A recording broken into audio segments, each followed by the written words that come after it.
Enjoy the video. Hey there, everybody! Welcome back after a long week of Force of Will to the Teacher's Lounge, your favorite live Force of Will podcast, as always, featuring myself, Jeremy Franklin, and Ryan Miles. Oh, I didn't think of a great intro. This is my great Brandan intro. Bremont. Voiced by Brandan Bremont? Shit. Frank Glosser. Hi. So glad to see you guys, everybody. Welcome back to my fellow teachers over here. Today we are going to be talking about why you should play every deck and why that will translate to having more success and a higher win rate when you're playing your actual deck that you want to play at a competitive event. We're also going to be talking briefly, maybe some just initial thoughts about that first round of spoilers we got yesterday, but mainly we're going to be talking about our predictions for Orlando WGPQ happening this weekend, which I believe all three of you are traveling to. That's right. Yep. Correct. So you guys will all have to report back on how it goes last week. Good luck to you all in advance, of course. I already know we'll get 0 losses. Frank is going to have a 100% win rate all weekend. Yeah? You say that. Don't jinx me. So, like I said, why you should play every deck. So this is mainly in terms of the concept being that by playing every deck, you learn every deck and why that translates. So before I go into kind of what I want to talk about that, first thoughts about, in your guys' opinion, why you think that's important. Why is it important to at least try, and what does trying look like to you every deck as you prepare for a tournament?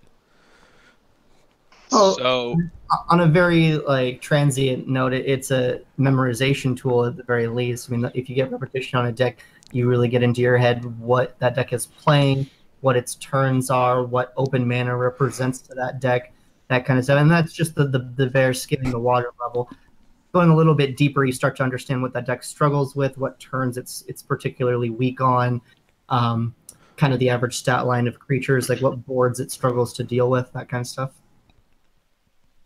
Yeah, so it's easier to figure out what a deck's weaknesses are when you're playing it than when you're playing against it. Like, a lot of the ways that I think I found out, like, what beating Time Spinning Witch in this meta actually looks like is because I played so much Time Spinning Witch, and I'm like, man, if my opponent played this card or did this differently, then I'd be having a really bad time right now. But they don't know what to be playing around on my side of the board, so then they just kind of play into my Distortion, Mosasaurus kind of stuff, and you just get them. So when you actually are playing a deck, you're able to see what that deck is capable of doing and what it's not capable of doing, and like what can actually beat it, and then like you know more about what to play around from the other side of the table. Frank? In the short term, I agree with both of what you said. This will help. This will also help you in as far as predicting things. At any point when you see you see X open mana, or they've made this move with X cards in hand, there's always a certain number of options it can be. But as you play a deck and you start to see oh, why did I have to take this line? You can start to better see what sort of hand and what sort of game plan is being sort of signaled to you by the things that they're doing. Over the longer term, it's going to make you a more flexible player, so that if there's suddenly a radical shift, right now we're sort of in this longer game control dominated, or not longer game control, longer game mid-range dominated format. But if suddenly we shift to being a very aggressive dominated format because they print a couple of very good aggressive cards, then you can pivot more easily to playing a better a better positioned deck, because you're not starting from scratch. You have a broader skill set to work with.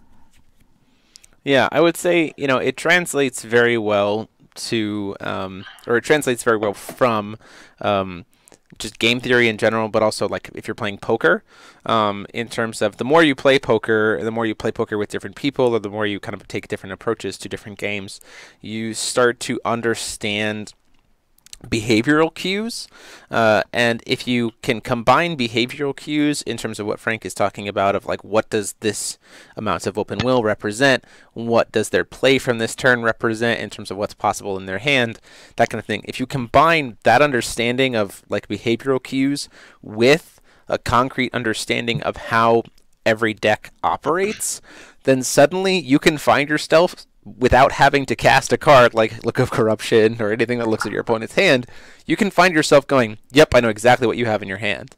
And although that seems silly, to think about being able to do, I think all of us can attest that there have been many times where we absolutely know what our opponent has in hand without having to look at it.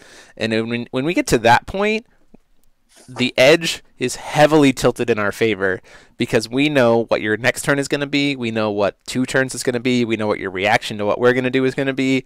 And we start to know your game before you do, at which point in time we can react faster because then we're pushing the tempo in a way we want to go, or not having to worry about X card, not having to worry about X card. I'll say this from the perspective of I had a game just a couple weeks ago. I was playing the Red-Black ISIS build that Frank built, thank you Frank, and was playing it for to get ready for playing on the channel. And the person I was playing against was playing Lucifer, and the previous week I had spent all week just playing on Lucifer. So I was very understanding of kind of how that deck is going to work, how the deck operates, what kind of cards it's playing. And my opponent has Skeleton Horn on the field. He goes to 4 will. He's got 3 cards in hand. He pays 2. He casts Joan d'Arc, and then passes the turn.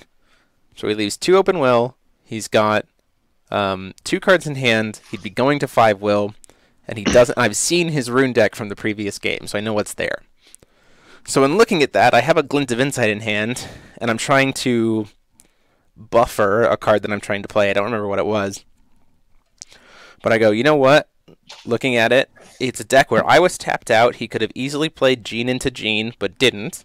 He had the will to play Gene into Gene, but didn't, which means there's not a Gene in his hand. His rune deck doesn't matter.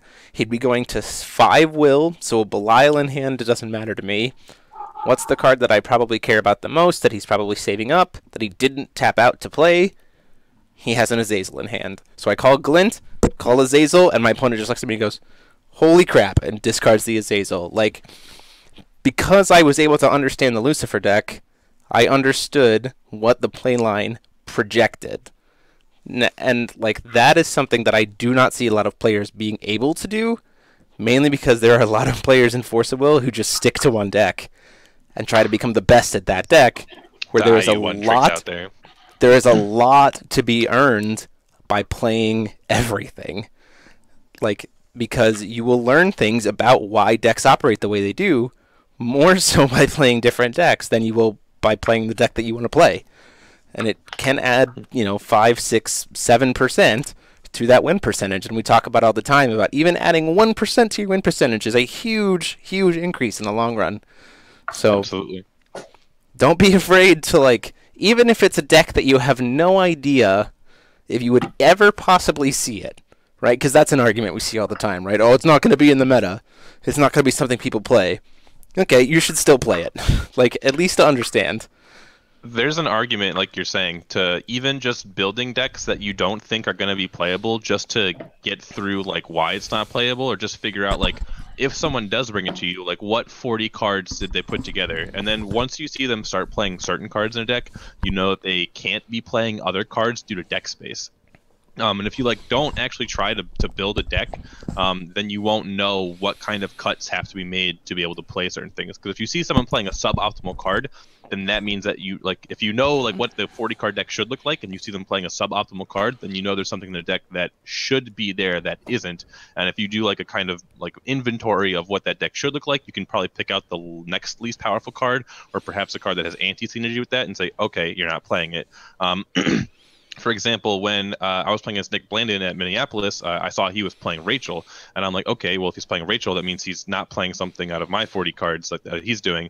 And I was kind of able to think, okay, it's either Dinos, because it's something that the Europeans are doing, where they're playing less Dinos, or he's just not playing Lori's Disciples because it competes for the 3-drop slot.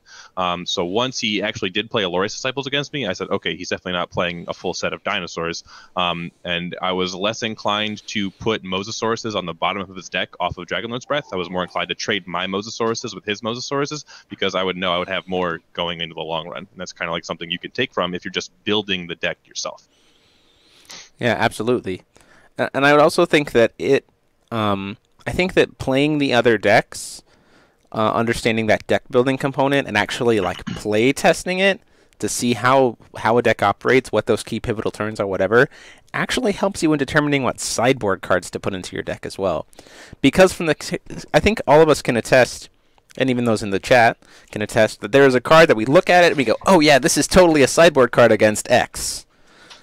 And there have been cards in Force of Will's past where it seems that way, and then we try it actually against the deck, and we go, nope, that was not a good card. Shackles of Ice is a very key indicator, right? So like, you wouldn't have known to not worry about Shackles of Ice or to say this is not worth my time if you hadn't played the deck that you were trying to use Shackles of Ice against. Like, I think there is always merit in testing when you get a true dedicated group of people to sit down and test. Charlie always talked about how he gets forced to play Gil in his playtest group, and I think a lot of you have forced Charlie to play Gil. Charlie's in the chat right now. But, like, I actually think there's a ton of merit to, like, not just sticking one person on a deck outside of, like, the first test session. So, like, obviously when you're first sitting down, you want the best player to be playing that deck so that you have, like, a good understanding of, like, what to throw it against it or how it's going to play against you. But I think once you've figured that out, you need to trade places. You need to have everybody try out the list, because then they start to understand it more, and then they start to gain that extra 1%, that extra 2%, because they're suddenly in your head as opposed to just beating their head against the wall, not really understanding what you might have. I think it's always important to switch around players when you're playtesting, but on that note, I know that Joey Schilling was like the designated Keurig player for the first part of his testing with his playgroup, and then Charlie was the designated Guild player, and they both topped. So sometimes being the designated guy, just play that deck, sometimes works out. That was Charlie at Worlds too. He was our Lucifer tester, and we were all playing machines. He's like, "Well, I guess I'm playing Lucifer," and then there you go. So if you're Charlie, so if your name is Charlie Mule, that'll do it. Joe Schilling. Well, and the other thing this does is this is like these are all advantages you're getting like for the next event. But the other thing this will do is this will make you like much quicker to react to changes as you go further into the season. So a good example of this is last season was dominated by the presence of a card that had to get banned. But because some of the like competitive players had been testing around and trying out other decks, you saw that as soon as we had a new event, there were a bunch of them that were on very cohesive time-spinning wish lists. And like this was like, a month and a half after a set's release. We had no major events in the format to go rely on. But not only were they all like, how did they all correctly identify this list as something that that is likely to win? But they all had very similar lists, and that's because they'd experimented with these before, so they weren't starting from ground zero in the next format. A good example of it helps you just identify things that either like that are hidden behind something more powerful, or things that are missing just a piece to suddenly become a competitive deck. Like a good example right now is Ryan's love of black decks. I assume you've tested a few of them, and at the moment, they all sort of have these very similar holes in them. And so, but that doesn't mean that as we get spoilers, you can't suddenly find that. And when you find the card, like the good card that suddenly puts them over the top, it's not enough to have identified that. You need to have some homes to put it in, and that's sort of where getting this gets you ahead.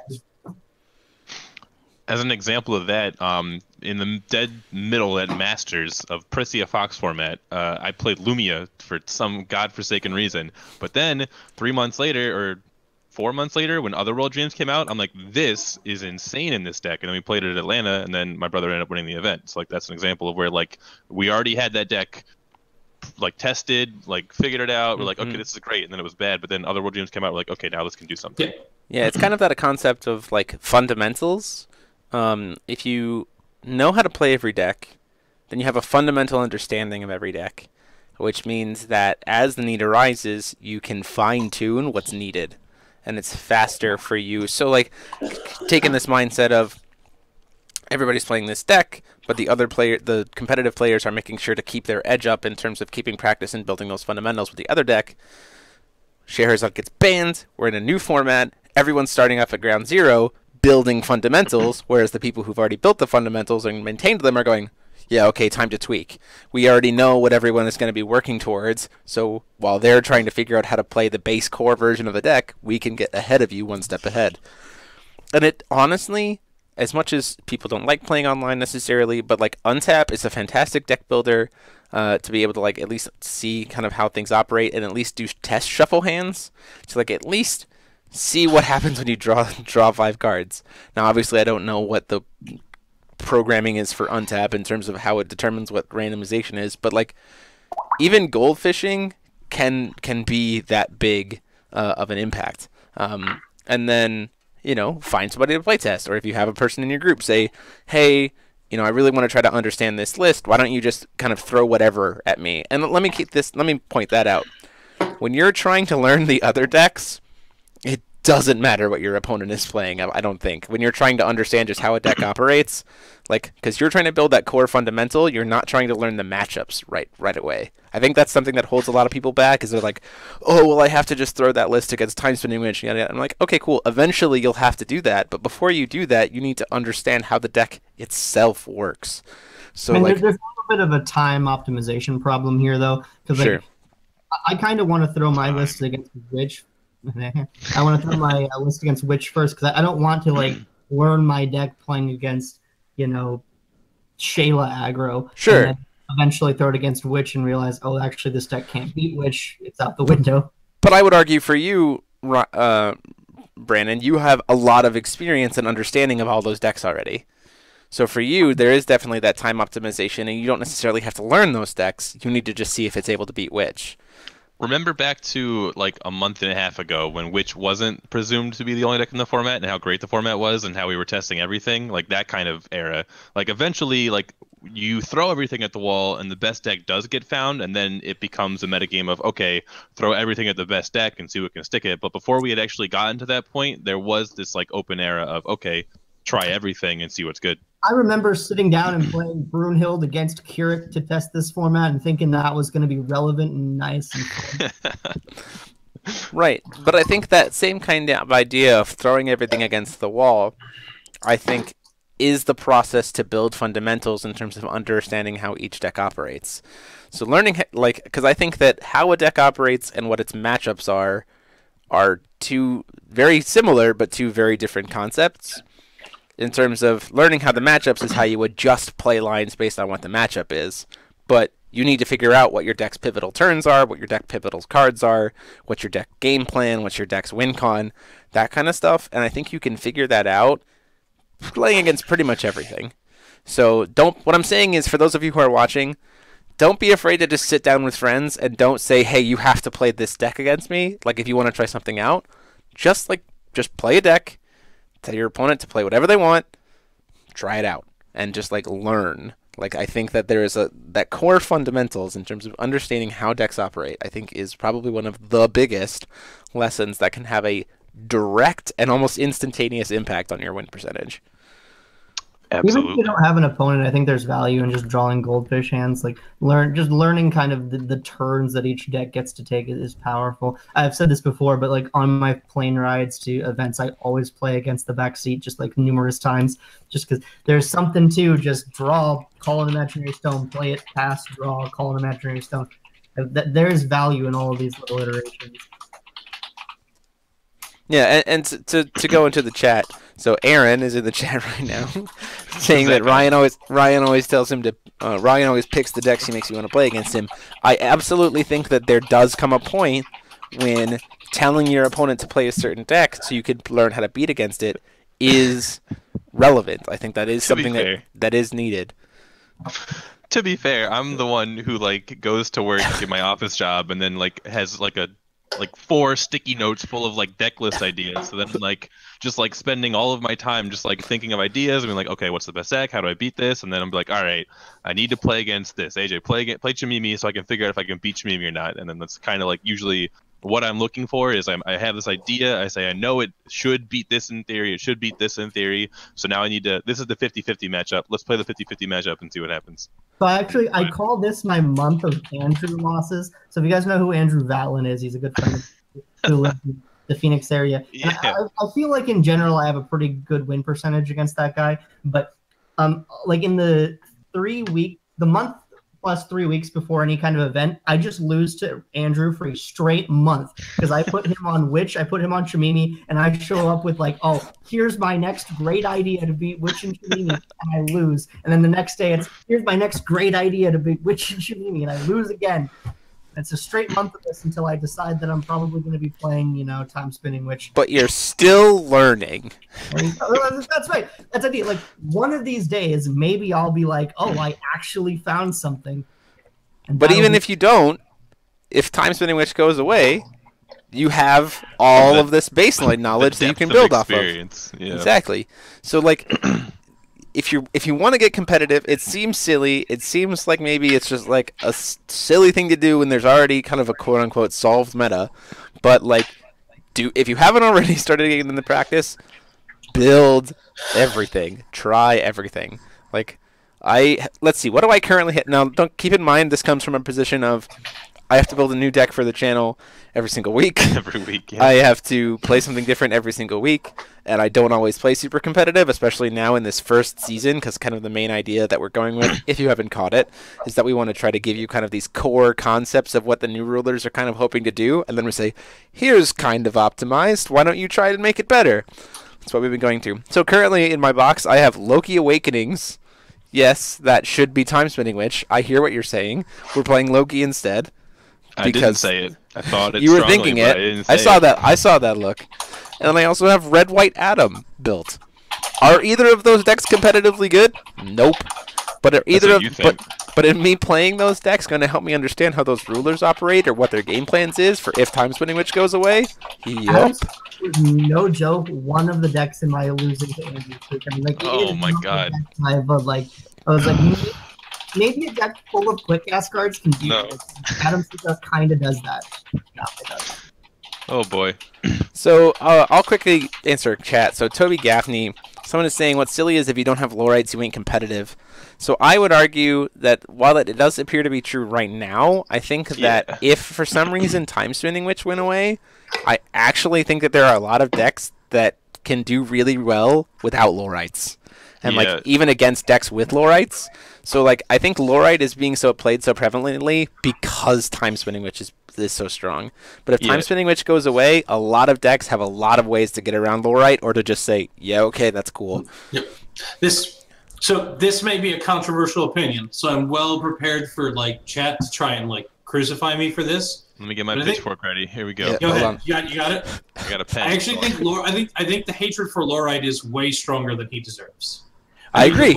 I think that Lorite is a very good card, but his prominence has been the combination of several sets in a row where we had a just base green ruler who was hands down unbeatable, and then a format where the like functional best ruler and the one that defines the format can only be answered. Has only Lorite as its point of interaction. Yeah, can only be answered. While the card Lorite is very good and is definitely like important to the format and important to what you're doing, I do not think that it is inherently a card that was like outside of maybe the fact that Gil can rebuy it infinite times was like overpushed or was something that shouldn't have been printed. Hey Frank, how is White Black Brunhild's matchup versus Chimimi? In my experience, it's been about like 60-40. Like it's good in Brunhild's favor.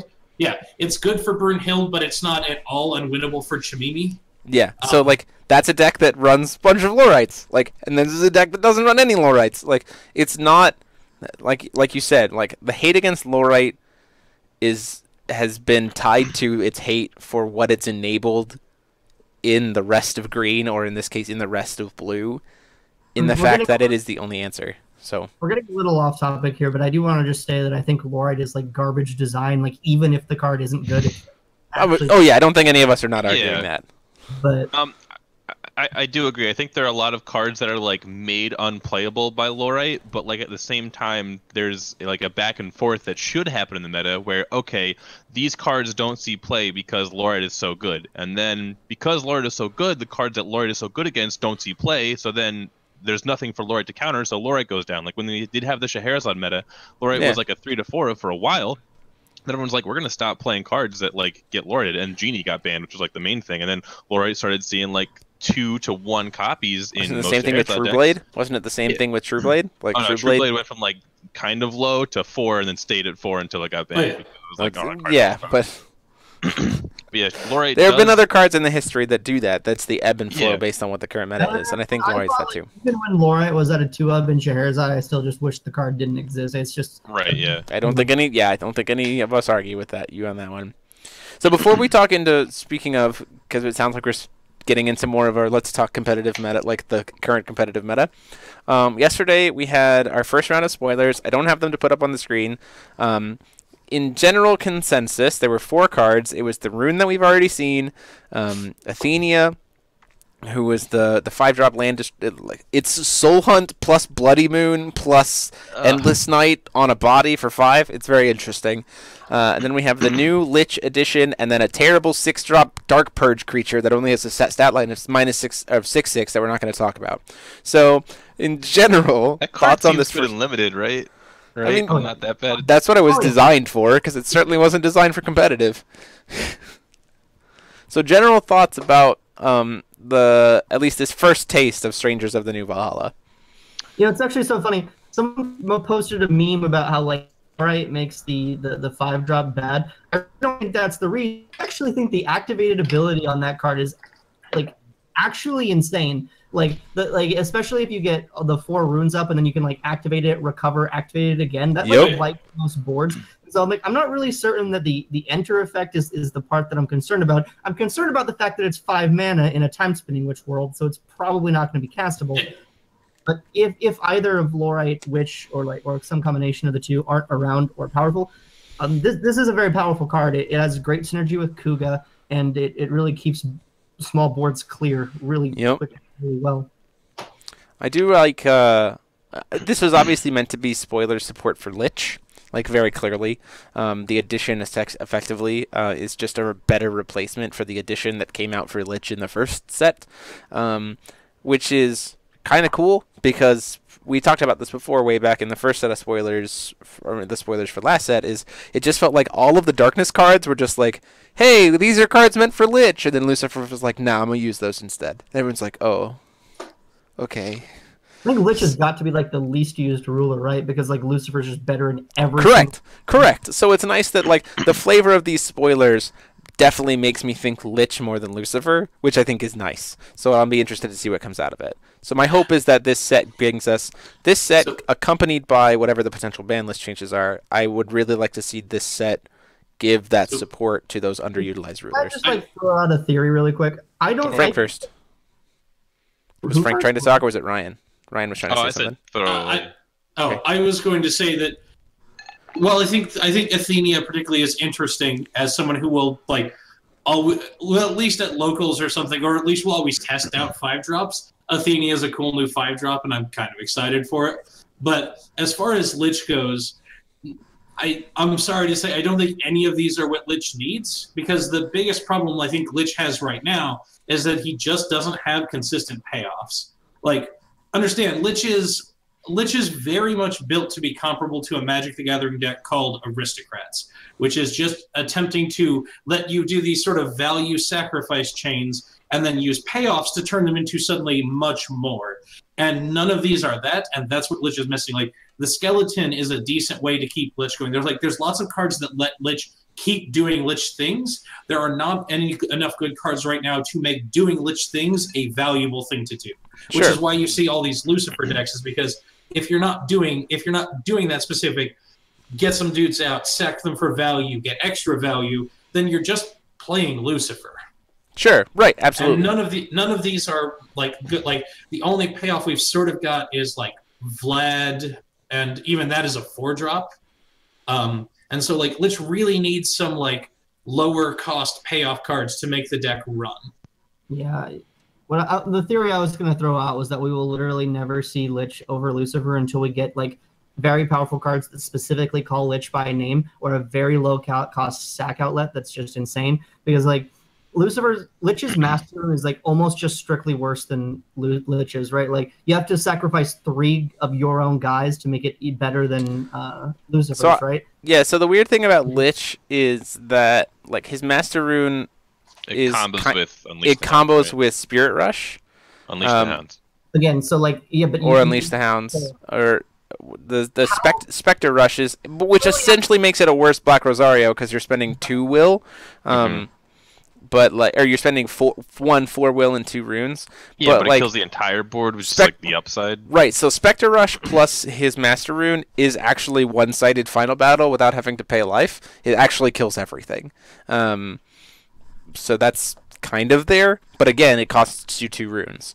So with this new edition, this new 3-drop edition, that's what makes me interested, because then I'm like, oh, cool, I'll kill all your dudes, generate a bunch of counters on this thing and then suddenly produce a bunch of 8/8s. See, but like this is the other thing is that addition says non-token, so it doesn't even killing all their stuff. Yeah, but like it's not super great. It's not super great. I'm not arguing that it's like suddenly the Lich is solved. What I'm saying is it's nice to see Lich getting it's nice to see that these cards make me go, oh yeah, this is Lich support, as opposed to, oh yeah, this is just Lucifer stuff that like this is Lich stuff that Lucifer's just gonna do better. Like that's what I'm saying. Like that's the argument. I follow. Sorry. I mean, like I think looking at each of those cards, Dragon Zombie is limited bait. Orchard, like, would you pay like 3 mana for an 8/8? Like that's the vanilla stat line. Like I would not pay 3 mana for a vanilla 8/8. I don't think that I would pay 3 mana for 2 vanilla 8/8s. So like this card is like very difficult to argue that it's going to get a lot of value, especially because like I'm hard pressed to want to pay 3 mana to play 2 8/8s on turn 3. In terms of, like it's definitely stat efficient. I will agree with that. But like, do I want to do that in a deck? Well, I'm not doing that. I'm doing something much worse than that. Where if I get 2 8/8s out of this card, I've killed 6 non-token resonators, and I'm still not feeling super good about it. It's like I'm glad that they are printing things that acknowledge and say, hey, Lich needs like something reasons to kill stuff, but this is just like definitely not it. I am interested in the ancient ruin subtype though. Yeah, exactly. That's what I'm like. Ugh. But looking at the stone destruction stuff, it just seems weird to me that black is getting stone destruction when it already is the resource destruction card. Like if I kill all of your resonators because I'm a black deck, and then I discard every single card in your hand because I'm a black deck, do I really need to make sure that you have no stones either? I mean, like at that point, it's redundant. Like I've already got so many ways to hit your resources. I don't need to also attack your magic stones because I want you to use your magic stones to play stuff so I can kill it. So it just seems weird to me that Ruined Earth exists. It just doesn't seem like a black card or that it would be particularly useful in black. Athena's kind of cool because she does not necessarily hit magic stones like they do Banish a Resonator. Has an enter ability and she does have her tap ability, but again, like the magic stone just seems like as a black deck you're getting into redundancy where you're hitting a resource, which is like you're attacking them on all 3 fronts when you only need to attack them on 2 fronts. So sure, that's kind of my opinion of what we've seen from black so far. And so with that, I think the new spoilers come out in like 23 minutes, so we probably won't cover them tonight, but we can talk about them later. And we'll be doing a spoiler video kind of recapping this whole week later this weekend, so keep in mind for that. But let's talk about just initial predictions for WGPQ Orlando. I don't want to talk about like projected size because I don't think like that could be anything. It's going to be random, I think, in terms of who actually shows up or how many people. I'm hoping it's a large crowd, but we'll have to see. Predictions. Let's say 3 rulers that you think are viable to hit a top 8 slot, and then if you could think of like that rogue deck that might steal 8th seed, what you think that would be. And I'm not going to speak to it because I don't think I know solid grasp of how the meta testing wise is unfolded with current meta decks to see what could possibly get there. So I'm going to abstain from that. But in terms of the 3 of you guys who are actually showing up, what would you put? I'm going to write down my answer, and then Ryan's going to give his, and I'm going to predict that my answer is the exact same as his. Hold on. I actually think no. I think that Bremont's might be different from mine. I know what mine is. I think I'm going to predict Bremont's predictions. Frank, while they're being silly, what do you think? 3 rulers who you think are comfortably able to probably top 8, and then 1 that you think could sneak in there as a rogue. Is my pen dying? Comfortably, I think we're going to see Chimimi. I think we're going to see Time Spinning Witch. And we're going to see a Keurig. This is still the United States of America. Okay. United States of Smash. There are going to be Keurigs there. There's going to be, and the Keurig pilots are going to be dedicated. One of them is going to do well. Okay, like, we had exactly. It's just predictions. We had exactly as many Keurigs as witches top in Minneapolis. Like, what is the definition of a rogue deck? No, those are my 3 comfortable predictions. Oh, I thought Keurig was your rogue. No. In all honesty, and this one's going to go real rogue, mostly because I don't think anyone else but me has thought that this is a deck. But I think that a rogue deck that actually has a chance is Green-White Brunhilde. Okay. It has I would say it has all of the green stuff you need to actually be able to interact. It's got the lowrights and everything else, and you have the flash threats so that you're not tapping out. But then you also have these like excellent white removal in the form of like miscalc and stuff, and you have access to just a field wipe to help insulate you against random stuff. Sure. Like it has on paper and with the playing I've done against it, it has everything it needs. It's just no one's playing it, and it's obviously very rogue. So I do not predict that it will actually happen, but it's one that I think has a chance. Okay, Ryan. All right. So my three, my main three are Time Spinning Witch, Chimimi, and the third one's Hanzo. I think that those are going to be the three rulers that make it in the top. Does he have it? Does he have it? Oh, he's got it. Yeah, my rogue is Gil. I think that there still will be one Gil sneaking the top 8. Oh, he said Aimul. No, I don't know about. I mean, Aimul. Charlie's going, so clearly there's going to be a Gil. There exactly were as many Gils as there were witches in top 8. That's not a rogue deck. Oh, it's not. I mean, it's. Okay. It has to not have topped Minneapolis to be a rogue deck. Like, let's be honest. Okay, fine. So I can't pick IU either. Oh my god, what are these? I mean, I'm just thinking of bad decks as rogue decks, but I guess they're not rogue. You're right. Dang. Wait, he picked. Okay. Yeah, okay. Of all the decks that did not top Minneapolis, I think IU probably had the most like. So, can I ask Yeah. what Hanzo has? Like, why Right. Hanzo? So take Chimimi, Sure. and then build the exact same deck, but Sure. remove the Master Rune Sure. and put in a 0-mana card that says cancel target Forest Meditation, and then have a J ruler that flips, say Forest Meditation. That's it. That's literally it. Oh, okay. So double forest meditation. So double forest meditation and stopping their forest meditation. Yeah, I got your it. Time Spinning Witch matchup is functionally identical. Sure. Sometimes when the game gets super long, Elephants does matter, but frequently it does not. And then in the Chimimi versus Hanzo matchup, Hanzo is typically favored because you have the ability to negate their force meditation. But if the game does get to the point where Chimimi is able to just Elephants you better have the Black Tears. You're going to be having a very bad time. So it is a little bit. Excellent. This is a very fancy way of saying a pre-sideboarded Chimimi, now that they don't think Gil will be there anymore, and they think that these green rune decks will be there. Yes. Like that's functionally what you're doing, is you're just pre-sideboarding for green rune deck mirrors. Here's the reason Exactly. I actually personally like Hanzo more than Chimimi, and that is that there is actually no difference in the witch matchup, because I don't. This is completely anecdotal, but I don't think I've ever lost a witch game where my Chimimi opponent cast Elephants. Like, you just can't spend 5 mana. It's just a death threat or a death witch. Mm-hmm. But Hanzo is significantly better against Chimimi in the mirror because you get to cancel their force meditation and you get 2 force meditations. So when all of those things put together, I think I would just always play Hanzo if I would consider playing Chimimi. There is some merit. I have lost the Time Spinning Witch matchup against Chimimi because Chimimi flipped their ruler and they just had like 4 dudes, and I was like, I've got 1 blocker. Yep, you got me. Like, it didn't matter that they weren't going to untap after that. Like, you just lost. If all 4 of your Dragon Lord's Breaths are on the bottom of your deck, I could see that being a problem, but it's just not very commonly going to be an issue, I don't think. Yeah.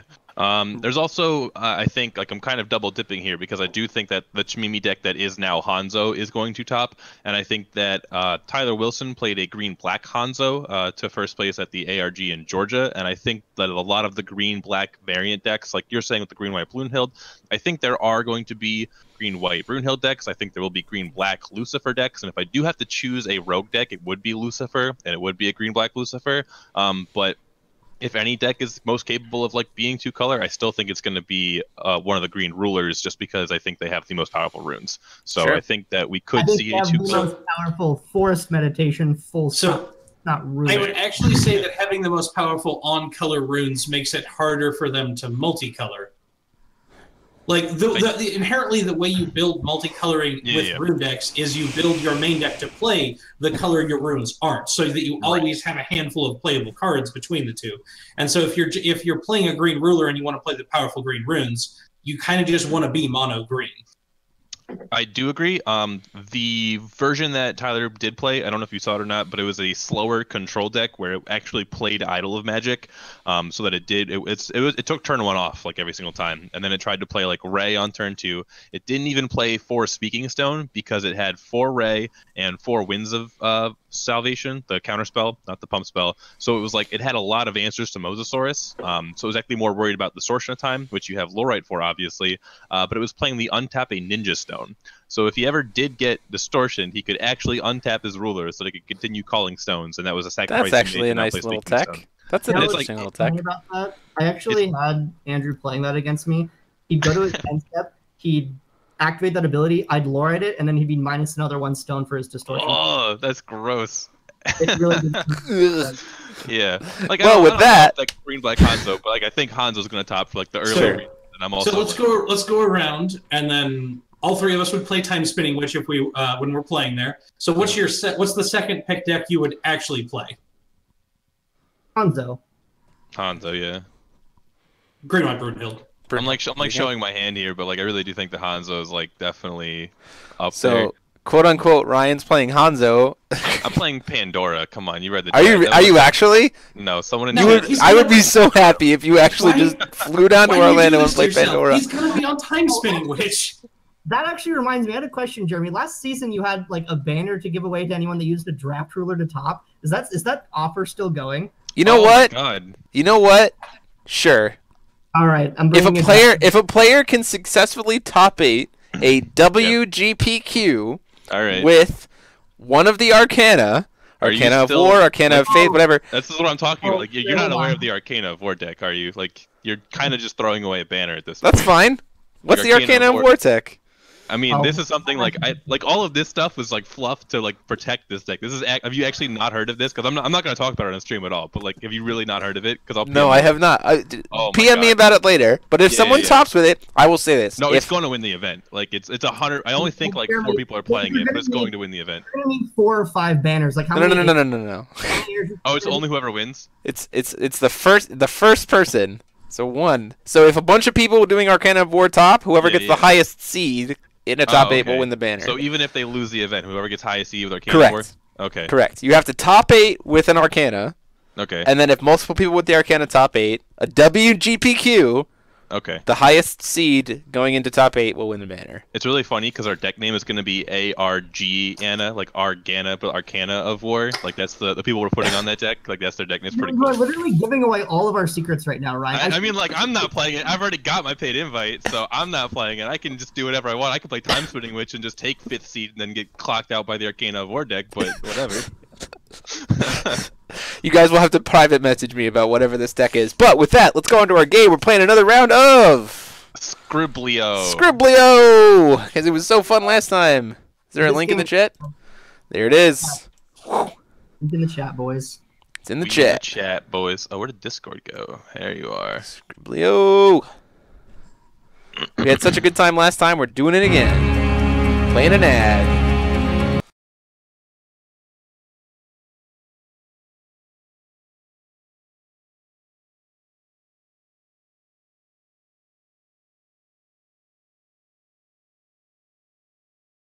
We could do 5 rounds. That's fine. Everybody in? I'm in. We're all Everybody's in. Okay, Let's do everybody. it. Boom. Here we go. here. All right. I'm not sure I'm ready. Oh, I get to pick a. Oh, sweet. Red circle. 5. Got it. Oh. Yeah. I can't say things out loud. Frankie, winner. There you go. Thank you, Frank. Thanks. All right. That was an easy one. Ooh. Was a good Oh start. God. Better than Griffin last week. I don't know which one to pick. Oh no. Okay. Jesus Christ. All right. You guys remember I can't draw, right? 7 letters. I don't think any of us can. Oh Jesus. Got it. Oh Boom. my God. Thank you, Jeremy. What?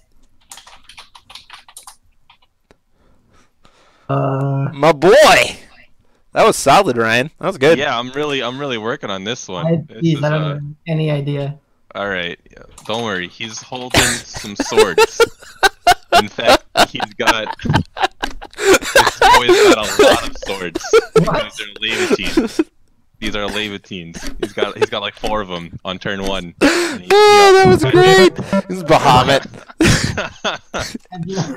I'm sorry. I can't draw. Oh, jeez. All right, Frank. Okay, Frank. What you got? 3 letters. How many 3-letter words even are there? There's like a bunch of rulers.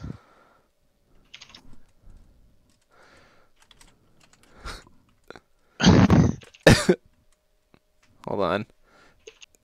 What?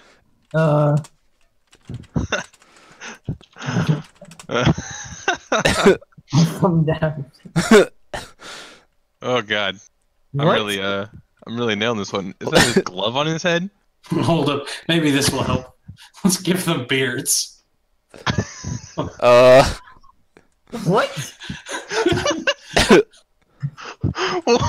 What? Yeah. What? Did you appreciate my art, Brandon? No, your art. I still didn't understand your art. The only reason I got it was because I said sun, and then the chat said Yeah, sun is close. Yeah, I don't know what to... What is this? The only way I'm I got fine. it is that sun is close. Frank's drawing is meaningless. It's absolutely meaningless. What? What the? Come on! You mean that this is the card Rising from the Depths Awakened? Oh, That's not even a soul card. That is exactly a soul card. It's not a Mercurius. Rise from the Depth is a Mercurius card. Absolutely not. Those are the same thing. 4 and then 5 with a purple dude. Purple dude. He's angry. Oh god, it's not it. I really thought that was it. I was so confident.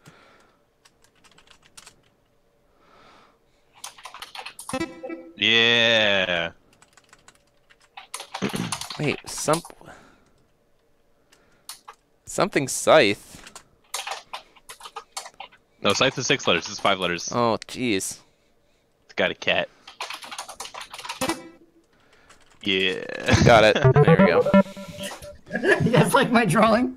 Oh, That was yeah, good. no, That was really solid. good. I enjoyed I it. really thought it was Gil Lapis there. It's a black ruler. There's 4 than 5. It really threw me for a loop.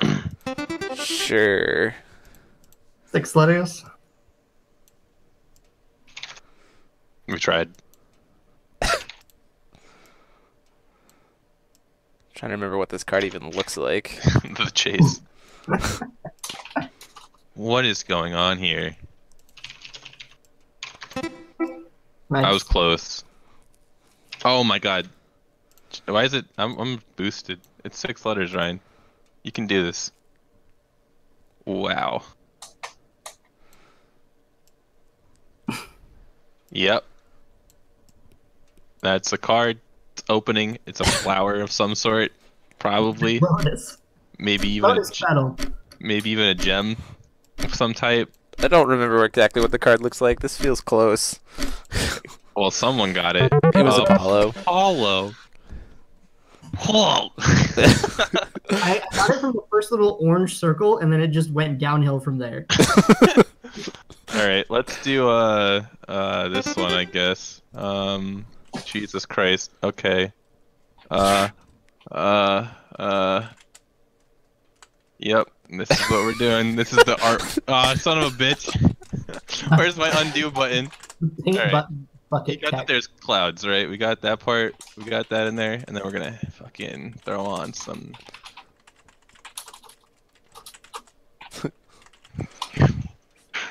These are little. Yeah. Thank Boom! you. Oh my god.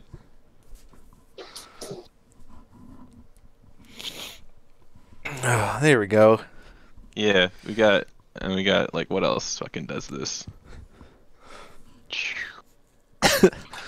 Frank, I believe in you. You can do it. There you Yeah. go. Oh god, Yay. that was abysmal. This is oof. I thought it was good, Ryan. Thank you. I'm a thinking player, not a drawing player.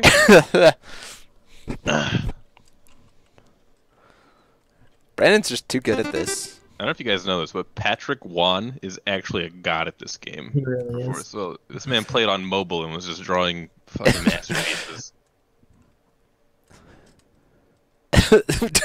Tree is only 4 letters. Tree 2. Boom. Damn it. What? Well done. Well done, Frank. Oh, why am I so bad? Yo, Frank's got some lore stuff going on. This is Dude, it's lore stuff. Frank's chick are most with definitely lores. So yeah, I definitely started off with a false trail with the tree. Oh. This was Avatar of the Seven Lands, Alice. Oh god, he was a tree and I still couldn't figure it out. It was Alice. Brandon, What am I choosing a word 4. doing? What? Earth, wind, fire, and air. We may look bad, but we don't care. Brandon, I'm gonna need more than that, bud. Scooby-Doo? What the fuck? Wait, is it crashed? What? My mouse Oh! Ah! Got it. I was slow. Stephanie Shaw says, "Is this a Tama?" I was like, is this a green cat? What green cat is that? Jeez. Oh, I don't know which one of these I can even do. I guess we'll do this one.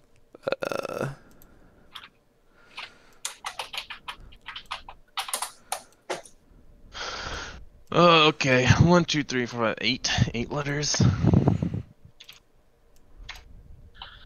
Whoa. What is going on here? We tried. This is artistic. Not really, but okay. I thanks. will say it's artistic. You gotta think back. Somebody Yeah. just typed papyrus? A little bit. Yep.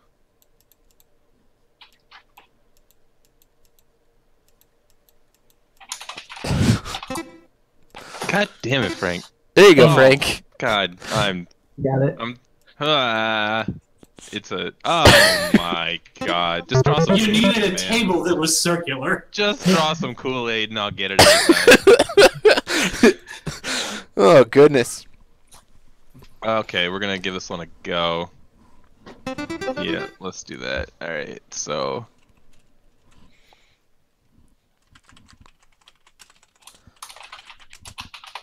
Yeah, I think he's got wings. I don't actually know. He might not have wings. Well, we're gonna find out together. How do you spell this card? Okay.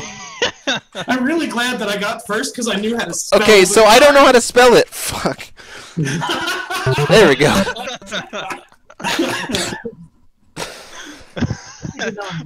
Hung Lung Dragon. Dwanglong. Dwanglong. Alright, I'll be a little bit less cryptic this time. I'll be as cryptic as you please. It's much more fun that way. Don't let me stop you. I'm gonna get it wrong no matter what. Alright, this guy's got armor like a brick shithouse. What? Fuck yes. What? I got that one. This was good. This Here, was we'll good, give you Frank. some help. That's... I don't know if that's helped, Frank. I'm gonna be honest. Oh, give me black. There you go. This... I was trying to draw that with their black, but it didn't work. Yeah. What? What? I love that. No, this is great, actually. This is top notch. This is great. This is a little cryptic. No, this is spot on. I have no idea. I can. Come Oh, on. here. Maybe this will help you. Arthur. Okay. I was gonna draw Yeah. a round table for you. Who else has that big white meaty chest of armor? Like, I was like, I really thought that the giant pack armor would give it away. as soon as I saw that, I was like, Oh, yeah, I know who jeez. that What is this? Nailed it. I like it, Bremont. Right. Brunel. Oh Jesus. Oh, hold up. I'm being way too. I'm being way too coy. You pick something simple. Yeah.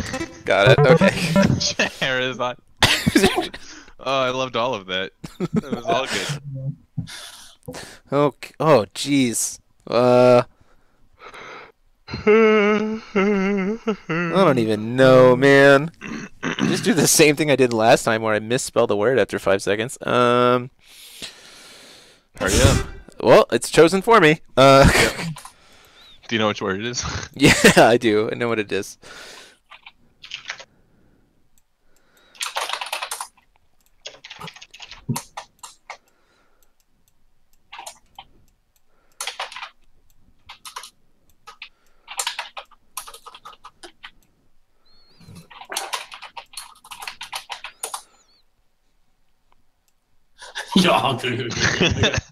If the words don't match up, you just assume that Mike Rance misspelled it when he made this.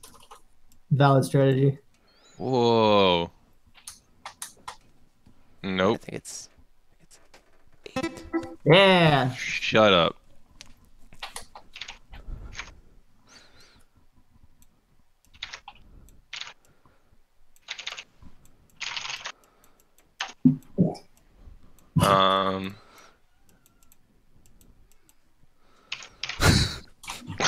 Why am I so bad at this? What? Yeah, it's that one. It's what the hell? Why can't I use my brain? Come on, brain, work. Limit. I even said it was Yogg. What am I doing? Oh my god. Still beating me. Hey, don't worry about it. This one's gonna be real easy for everyone. Oh, jeez, Louise, what? It's not even close. Oh no, you'll get it. Don't worry. What? Oh, I guess it's like.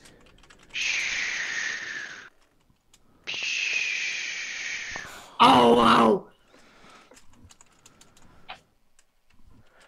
Ah! How do you spell it? Boom!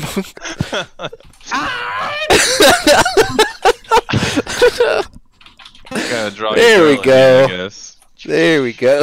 I hate you so much. I hope Brandon never spells it I right. literally have to go to the database right now. You have 14 seconds. Isn't that cheating? I'm not this kidding. I cannot spell this word. Whirlwind conflagration. There we go. Oh yes. I'm such a fan of that one. I cannot spell to save my life. Why is that even in here? Oh, jeez. Okay. 4 letters, Frank. Let's start a little abstract, then I'll make it easy if no one gets it. Okay.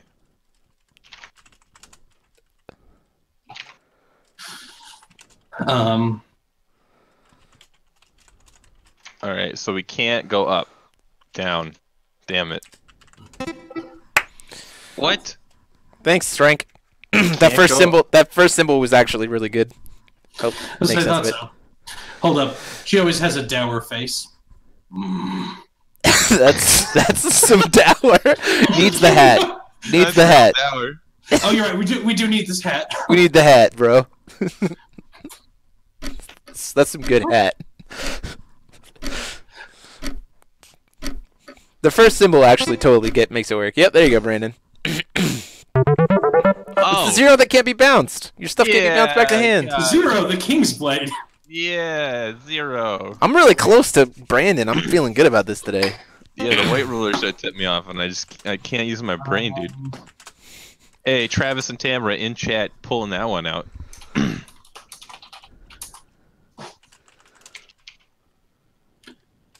Oh. Uh-huh.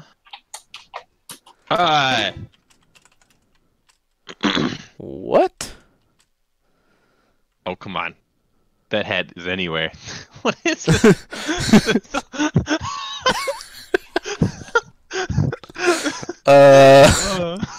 What? Oh, it's just that one again. Yeah. I love it. Wait, what? This is beautiful. God, I could watch Bremont draw forcible cards all day. Oh, Loki. Okay. Yeah. How does the purple hat not give it away? I swear to God. No, that's good. That was a good one. That was a good one. Oh, jeez. Oh, I've man. already had that word. Sabotaging catches up to me. I see how it is. Do the hard one. Okay.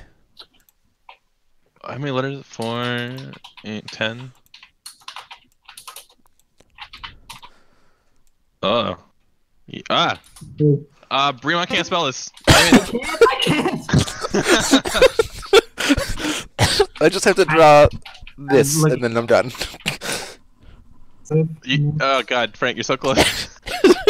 Just combine those. Two ends. Oh. There you go. I just had an actual factual typo on letters I tried to put in the first time.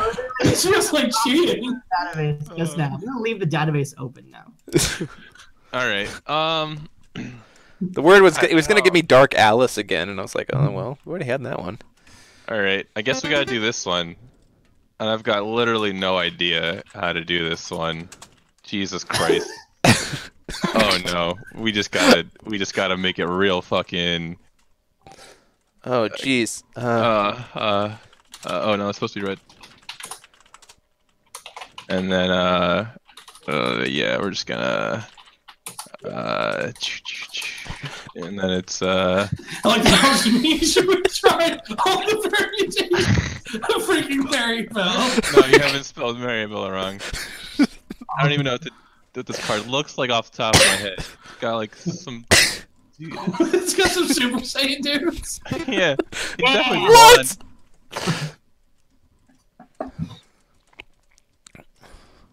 Oh wait. Good card, Ryan. Good card. We tried, dude. We tried. What so even hard. is this? It's the is it one of the pacts? Make her bustier, Ryan. That will help. Bustier. All right, yeah. I'm drawing this like from memory. I don't even remember who's on the goddamn card. I have I guess no this guy's idea what this mostly card blue. is. It's all 7 of the kings. It's Oh, okay, all- got it. Yeah, I just tried to draw this card. Man, Brandon's gonna win again. Yeah. We're gonna try to beat him. Glorious fan got that one. Thanks, Glorious fan, for a Glorian fan for helping me. Holy shit! What? I just threw out a 4-letter word, dude. Okay. Frank, are you drawing the right card? Yeah, you are. What? Holy shit. What is that? Frank, why are your drawings always so cryptic? What even? I'm fairly certain that's what I'm supposed to do in this. What is hold the? up. What is those symbols at the top? That is a card performing judgment. Judge. That says judge. That doesn't. Okay. Alright, this is the very last one. Oh my god, I'm 50 points behind Bremont, so if I guess this card, I actually I don't take know. him over. I've never played this game before, so I don't know how cryptic I'm supposed to be. You can be as cryptic as you want. Oh wait, I don't want you guys to get this. Boom. Wait a minute, hold up. Whoa, what is this? I'll win if you guys don't get it. What is this metagame I already. bullshit? It's rest. It's rest. No, I still lose. No, what is this bullshit? Oh, Oh my goodness God. gracious. We did it. We did it, boys. That. Brandan Bremont confirmed the kind of player that watches the clock and then thinks about before ending his turn.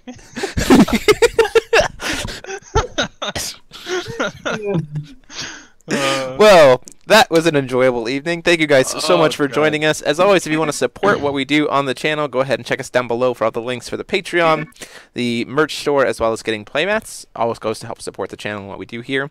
We'll be looking forward to hearing back from the 3 of you guys. Good luck again in Orlando, as well as any of you who might be watching. Please have a good time. And until next time, this is Jeremy Franklin, DMO73, and I've been joined by Ryan Miles. And I've been joined by Brandan Bremont.